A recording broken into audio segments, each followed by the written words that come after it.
Don't know whether to call it 3 or 4, but I would say Alexander Kipsang Muge had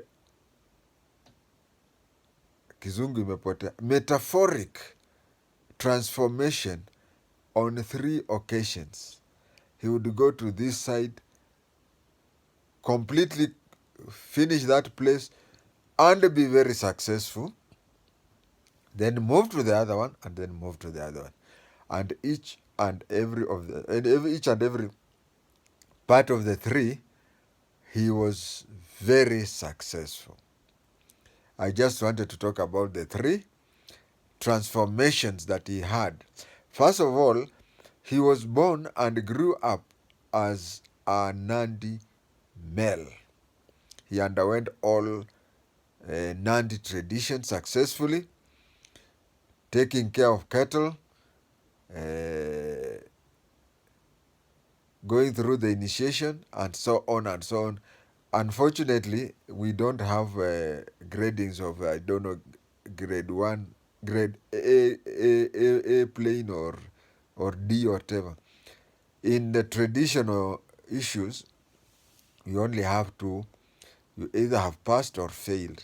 So you can't know who has passed very well and who has passed. Although among the Maasais, out of the 2,000 age mates, there is one who is destined to be the leader of that age group forever. So he went through the Kalenjin Nandi tradition and was very much successful. Later on, he joined the General Service Unit. In Tanzania, it is called Field Force Unit. In Kenya, it's called General Service Unit. Some people joke with the Tanzanian and say, fighting for ugali. But FFU, Field Force Unit in Tanzania, they say, fanya fujo uone. And General Service in Kenya, we say, guza serikali uone. Or gurumia serikali uone. So he went through gurumia serikali uone successfully and used to earn a very good salary of 540. And it was a lot of money. He could use money, send it to his people, and still remain with some money. He was so successful that he ended up being a section commander. Then one day, that is, he has done so well in the GSU. And you know, when I joined GSU on a military orientation course from Kiganjo, our teachers, my detail number is number 41, but around 37, 38 are the people who were last taught by GSU, by Israelites. So we had I got Israelite training through osmosis, but we have those people who were trained directly by Israelites, including him.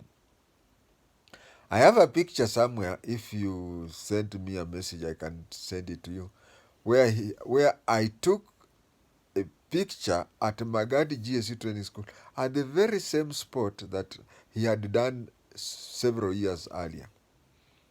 You know, in any college, there is a favorite place where people like taking snaps. So in Magadi, it is called Mangalepa.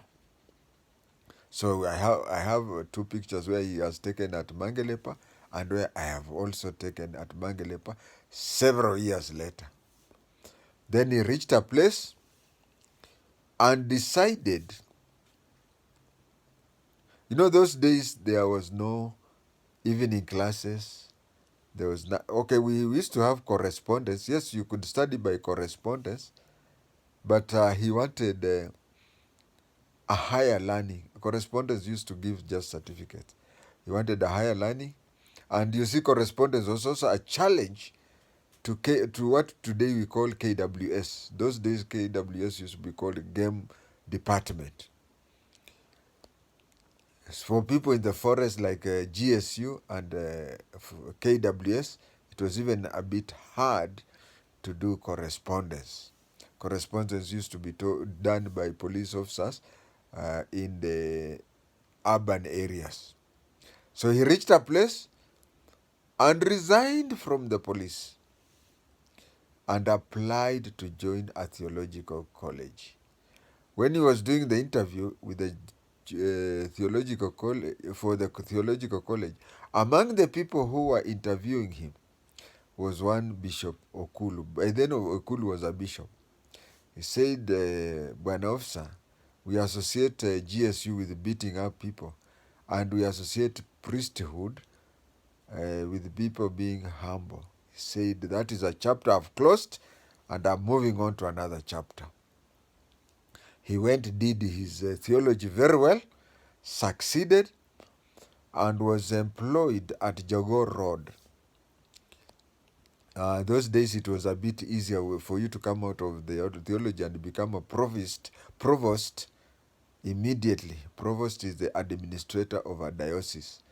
It was a bit easier for him to be a provost because those days, getting a diploma in theology, when most of the preachers have certificates in the theology, it was easier for him to be a provost at Jogoo Road, St. Stephen's Jogoo Road. When he was there, you see, Anglican Church is for if there is a vacancy for a bishop, then people apply, and when they apply, they campaign, and whoever is elected becomes the bishop or even the archbishop. So Eldoret Diocese was created out of Nakuru Diocese, and he was the founding bishop of that place. He stayed there until his death. Another thing that which I was trying to call it 4, but still it is within 3 because he was doing it when he was the Bishop of Eldoret. Philanthropist. He used to organize with foreign countries or foreign donors, let me use the word donors, whenever there was any issue, medical, educational, and rarely hunger.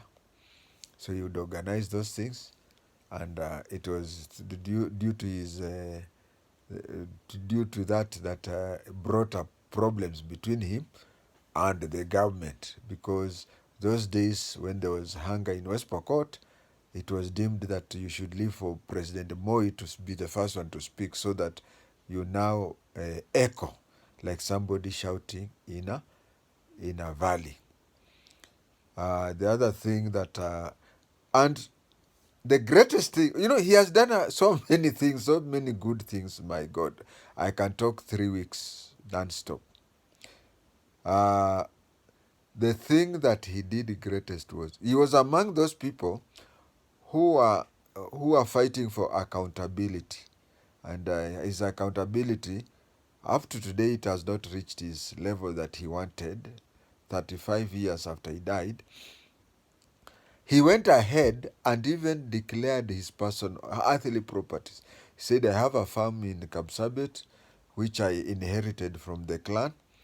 I have a vehicle that the diocese people came and did a ramp for. He did everything. He explained everything that he had and how he got it. Today, do we do that? No.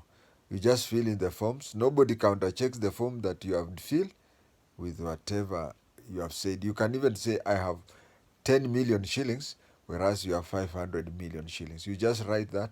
And when you there should be a way of counter-checking what you have and the progressive. We have these financial advisors. They should even look at what you are making and see if it can make sense.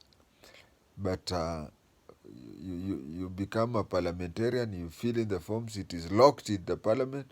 The day you come out, nobody even opens there. It is not even needed there. Those are the 3 things that he did. It is unfortunate that even some plots that he had started that were to start things like rehabilitation center But I'm happy. I'm happy from the way I've been talking to the church in Eldoret. They seem to be more, as a church, they seem to be more inclined on extending his charitable organization, but they don't want to. You see, he was slightly into politics. This thing about accountability.